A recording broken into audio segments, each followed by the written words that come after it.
एक छोटे से गांव में एक भव्य हवेली थी जहां ठाकुर साहब और ठाकुराइन रहते थे। ठाकुर साहब बड़े शानदार और रौबदार थे, पर उनकी कोई संतान नहीं थी।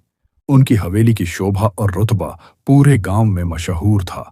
ठाकुराइन भी सुशील और गृहस्थी संभालने वाली थीं, पर दोनों के बीच कुछ अनबन रहती थी। एक दिन गांव की एक सुंदर लड़की, जिसका नाम संध्या था, ठाकुर की हवेली में काम मांगने आई। संध्या की सादगी और खूबसूरती देखकर ठाकुर साहब मंत्रमुग्ध हो गए। उन्होंने बिना देर किए उसे काम पर रख लिया। वह रसोई में खाना बनाती, कपड़े धोती और हवेली की साफ सफाई करती। ठाकुर साहब का ध्यान हर वक्त संध्या पर रहता।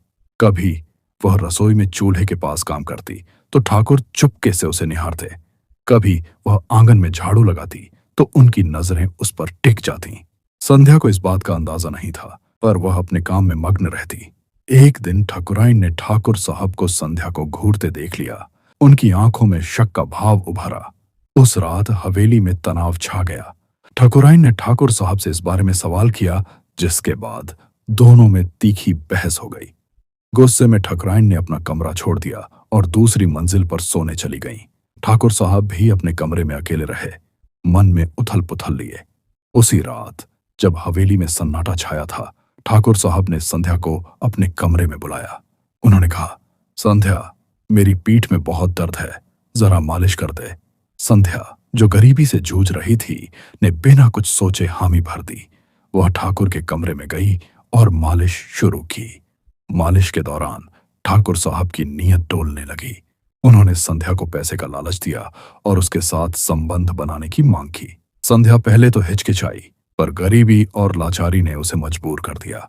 उसने ठाकुर की बात मान ली और संध्या ने ठाकुर को खुश कर दिया। उस रात के बाद हवेली का माहौल और बिगड़ गया। ठाकुराइन को जब इस बात का पता चला तो उनका गुस्सा 7वें आसमान पर था। उन्होंने संध्या को हवेली से निकाल दिया और ठाकुर साहब से सारे रिश्ते तोड़ने की धमकी दी। ठाकुर साहब अपनी गलती पर पछताए, पर अब बहुत देर हो चुकी थी।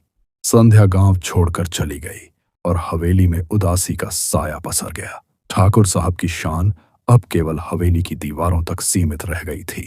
अगर आपको ये कहानी पसंद आई हो तो इसे लाइक करें, चैनल को सब्सक्राइब करना न भूलें।